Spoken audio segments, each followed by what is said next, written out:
네, 정권 시세에 의한 감찰 무마 의혹을 받고 있는 유재수 전 부산시 경제부시장이 과거 민주당 관계자들에게 이호철 전 청와대 민정수석과의 친분을 과시했다는 언론 보도가 나왔는데요. 이현정 위원님, 네. 유재수 전 부시장이 호철이 형 아시나요? 이렇게 다녔다면서요? 뭐 그럴만도 한 게 유재수 전 부시장 같은 경우는 원래 재정경제부 공무원이었어요. 그러다가 이제 노무현 정부 들어서서 이제 청와대에 파견을 나갑니다. 그때 정무수석실에, 그러니까 민정수석실에 파견을 나갔거든요. 네. 사실 근데 재경부 공무원이 민정수석실에 파견 나가는 게 쉽지가 않습니다. 당시에 사실은 이제 이호철 지금 전 비서관 같은 경우에 제1민정비서관을 했어요. 예. 그때 그 민정수석이 바로 문재인 대통령이었습니다. 자, 그때 무슨 일이 있었냐면 민경찬 펀드 사건이라고 있었어요. 노건평 씨의 이제 뭐 사회와 관련된 그런 사건이 있었는데 국회 청문회를 했습니다. 그때 당시 청문회 할 때 문재인 수석을 출석시키라고 이야기를 했어요. 근데 문재인 당시 수석이 청문회 당일날 사표를 써버립니다. 그래서 결국 누가 나가냐면 바로 유재수 당시 행정관이 나갔어요. 예. 그래서 그때 당시에도 김기춘 그 의원이 아니 지금 청문회 때 지금 어떻게 행정관이 나오느냐 할 정도로 굉장히 어떤 면에서 보면 그 중요한 역할을 한 거예요. 네. 그 뒤에도 보면 이제 상당히 좀 밀접한 관계를 가졌었기 때문에 특히 이제 이 유재수 전 부시장 같은 경우는 금융위원회 금융정책국장을 그만두고 난 다음에 곧바로 민주당 지금 상임위 전문위원으로 합니다. 그렇죠. 이제 그렇기 때문에 금융위에선 징계도 안 받지 않나요? 그렇죠. 거기서 그냥 76일 동안 잠적해 있다가 바로 사표가 수리되고 바로 글로 넘어갔어요. 참 굉장히 이례적인데 그게 네. 차관복급자리거든요. 그러면서 이제 본인이 다른 사람들하고 만날 때 다들 이제 뭐 호철형 아니냐. 왜냐하면 이 이호철 전 수석 같은 경우는 문재인 대통령의 삼철이라고 있다고 하니 양정철, 전해철, 네. 이호철 있다고 하지 않습니까? 문재인 대통령이 다른 사람들한테 말을 이렇게 놓지 않습니다. 다 이렇게 존대하고 하는데 유일하게 말을 놓는 사람이 있어요. 바로 이호철 수석입니다. 그러니까 그 정도로 네. 어떤 면에서 보면 문재인 대통령과는 정치적 동지관계가 끈끈한 분이거든요. 근데 그런 이 수석에 대해서 유재수 전 부시장이 형이라고 했으면 그렇죠. 딴 사람이 뭐라고 그러겠습니까? 대통령하고도 이렇게 뭐 일설에는 네. 대통령하고도 뭐 한때도 형이라고 그랬다는 이야기도 있습니다. 뭐 재인이 형 그랬다는 이야기도 있고 예. 이게 이제 어떤 면에서 자기를 과시하는 거예요. 호철이 형 아니야? 그러면 상대방이 볼 때는 아니 정권의 핵심 실세를 형이라고 부른다 그러면 상대방이 당연히 이 사람이 대단한 사람이라고 알 거 아니겠습니까? 아마 자기 과시용도 있었을 것이고 실제로도 아마 어떤 면에서 비공식적으로는 그렇게 불렀을 가능성도 저는 배제할 수 없다는 생각이 듭니다. 네. 네, 유 전 부시장이 청와대 핵심 관계자들과 연락을 하고 지내며 인사청탁을 받았다는 의혹도 지난달 국정감사에서 제기된 바가 있는데요. 한번 들어보시죠. 김경수 경남지사, 윤건영 청와대 국정상황실장, 천경덕 청와대 총무이사팀 선임행정관이 텔레그램을 통해서 수시로 금융위 인사, 그 외 인사에 개입하는 내용이 포렌식을 통해서 확인이 되었습니다. 네, 유 전 부시장이 청와대 핵심 참모들과 수시로 연락을 했고 또 인사청탁을 받기도 했다는 얘기가 나온 건데요. 또 천경득 선임 행정관이 유 전 시장의 감찰을 무마했다는 보도도 나오고 있습니다. 박 교수님 먼저 이 천경득 행정관이 누군지 좀 궁금하거든요.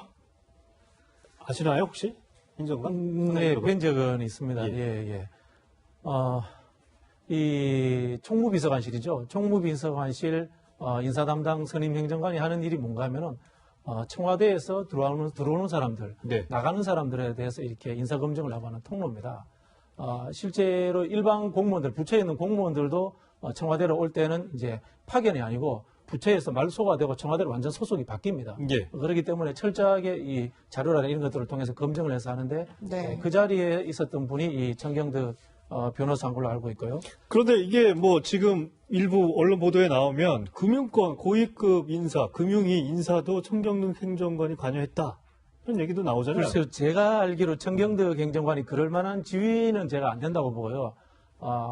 그런 오해를 산다면은 이럴 수는 있다고 봅니다. 금융위에서 청와대로 왔던 이 공무원이 예. 금융위로 복귀할 때는 또 천경득 그 행정관이라는 통로를 통해서 또 복귀를 하게 되어 있습니다. 네. 그러다 보니까 금융위하고 그분이 어느 자리로 다시 가는지에 대해서 아마 당연히 상의하는 그런 과정은 아마 있을 수 있을 겁니다. 네.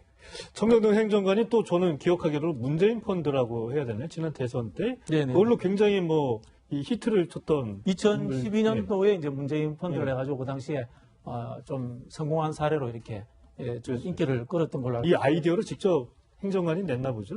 그까지는 잘 모르겠습니다. 그까지는 잘 모르고 이분이 변호사인데 어쨌든 간에 재정이나 금융 쪽에 굉장히 예. 좀 박학다식한 걸로 알고 있고 애초부터 문재인 대통령과 굉장히 관계가 깊다 이런 쪽은 아닌 걸로 제가 알고 있고 오히려 그 지금 고향에 국회의원 하고 있는 정재호 의원과 가까웠던 걸로 그렇게 저는 알고 있거든요. 네. 어쨌든 유재수 뭐 전 부시장하고 김경수 경남지사하고 따로 이렇게 좀 뭐 얘기들을 나눈 거에 대한 이야기가 계속 나오고 있는데요. 김광석 변호사님. 네. 앞서 김도우 위원 얘기한 거 내용 중에 잠깐 나왔는데 포렌식으로 텔레그램 내용을 복원을 했다. 이게 얼마 전에 계속 보도가 되고 있는 조국 전 민정수석 주시로 이 포렌식을 유재수 부시장에 대해서 포렌식 휴대전화에 대해서 포렌식을 했다가 2달 후에 다시 이제 감찰 중단 지시를 해서 중단했다. 그때 나왔던 이 포렌식 분석 결과인 건가요? 네, 맞아요. 이제 그때 예. 포렌식을 한 내용인데 일반적으로 이제 청와대에서는 강제 수사할 권한이 없어요. 이제 그런데 일단 뭐 규정을 둬가지고 휴대폰에 대해서 임의 제출을 하도록 하고 거기에 대해서 이제 포렌식을 청와대 자체에서 하는데 아마 이제 포렌식을 한 내용을 보니까 이제 텔레그램을 통해서 이제 금융위 인사와 관련해서 이제 추천을 받고 그런 내용이 들어가 있는 걸로 보이고 또 그 내용 중에서 아마 뭐 김경수 경남도지사랄지 지금 국정 상황실장을 하고 있는 윤건영 실장 이런 네. 사람들과 대화를 나눈 그런 대화방이 있다고 그래요. 그러면 사실은 텔레그램이랄지 그런 대화방에서 대화를 할 정도 되면 이제 보통 친한 사이가 아니다고 볼 수 있는 거거든요. 그리고 텔레그램이라는 게 약간 비밀스러운 대화할 때 그렇죠. 네. 그래서 아마 제가 볼 때는 그 유재수 전 부시장의 휴대전화가 굉장히 스모킹건이 될 수 있다고 저는 그렇게 보거든요. 그래서 거기에 어떤 내용이 있느냐에 따라 달라질 수는 있는데 지금 감찰이 중단된 것뿐만 아니라 그 이후로 사표를 받는 과정이랄지 또 금융위에서 징계를 하지 않고 또 만약에 문제가 되면 이제 고발을 조치해야 하거든요. 그런 것도 전혀 이루어지지 않고 그 이후에도 오히려 영전을 했다. 이러한 것들이 실세와 관계가 있어서 그런 게 아니냐. 그런 의혹이 좀 있을 수 있고요. 또 하나 제가 볼 때는 물론 그 유선에서 감찰 무마를 뭐 지시했다던가 아니면 민정수석과 뭐 친분 관계가 있는 뭐 그런 사람이 부탁에 의해서 감찰 무마도 할 수 있지만 개인적 생각으로는 지금 포렌식을 하면서 중단이 됐잖아요. 예. 포렌식의 안에 내용을 들여다 보니까 이게 굉장히 문제가 될 수 있는 소지가 많이 있지 않았나 싶습니다. 예. 그래서 더 이상 이걸 감찰을 진행했다가는 큰일 나겠다 해서 감찰이 중단될 가능성도 어느 정도 있다 저는 그렇게 봅니다. 뭐 일각에서는 조국 전 민정수석이 이 유재수 전 부시장이 어떤 인물인지 모르고 이렇게 포렌식 감찰을 하다가 화들짝 놀라가지고 중단을 했다는 얘기도 나오고 있는데요. 이원정 위원님. 네. 노영민 비서실장도 어제 이거에 대해서 언급을 했습니다. 네. 그런데 이 감찰 중단 이유에 대해서 정무적인 판단이었다. 뭐 여러 가지 뭐 사법권이 없어서 뭐 한계가 있다는 전제가 있었지만 네. 정무적인 판단이었다. 라는 뜻이 약간 저는 오해가 그렇죠. 있는 것 같아요. 정무적인 거의 반대말은 법적인 것, 뭐 이렇게도 이야기를 할 수 있는 것 같은데요. 왜냐하면 이 정무적이라고 이야기한 것은 여러 가지가 혐의가 있지만 뭐라 고려할 사항들이 있었다는 뜻으로도 저는 좀 해석이 됐어요. 예. 근데 사실 이게 문제가 뭐냐면 참 역사랑이 반복되는 게 우리가 박근혜 정부 시절에 십상시라는 또 사건이 한번 있었지 않습니까? 즉 박근혜 대통령의 측근들 모임이 있었고 이게 이제 문건에서 문제가 돼서 나중에 이제 뭐 정윤회 문건 사건으로 갔던 그런 사건이 있었는데 저는 이번 사건도 좀 비슷하게 지금 가는 게 아닌가. 왜냐하면 이 사람들이 보면요 대부분 인사에 관련돼서 아주 핵심 길목을 지키고 있는 사람들이에요. 자, 유재수 부시장 같은 경우는 이 금융정책국장은 각종 은행과 그다음에 펀드 회사 등등의 인사권을 상당히 영향을 미칠 수 있는 자리입니다. 아시겠지만 또 천경득 선임행정 같은 경우는 아까 말씀하셨듯이 청와대 관련된 인사를 지금 좌지우지하는 자리예요. 네. 자, 거기에 김경수 지금 경남지사라든지 그다음에 윤건영 국정상황실장이라든지 이런 분들은 문재인 대통령의 뭐 아주 핵심적인 측근들 아니겠습니까? 자, 이 사람들이 어떤 면에서 대화를 나눴다는 것은 정말 인사와 관련된 내밀한 이야기들을 다뤘다고 보여지는 거거든요. 그래서 예를 들어서 제가 뭐 상상을 해보면 지금 조국 수석이 이걸 한번 해보라고 이야기했다가 내용을 보니까 깜짝 놀라서 덮은 게 아닌가라는 합리적 의심을 충분히 할 수가 있는 것이죠. 자, 결과를 놓고 보면 당시에 이번에 검찰이 구속할 때 유재수 부시장 혐의 내용은 당시에 감찰에서 다 나왔던 내용입니다. 예. 그때 이미 포렌식을 해서 다 밝혀졌던 내용이에요. 자, 근데 그거를 판단할 때 법원은 이 사람 구속해야 돼 판단하고 당시에 그러면 민정수석실에서는 이거 별거 아니니까 그냥 없었던 걸 합시다라고 판단하는 기준.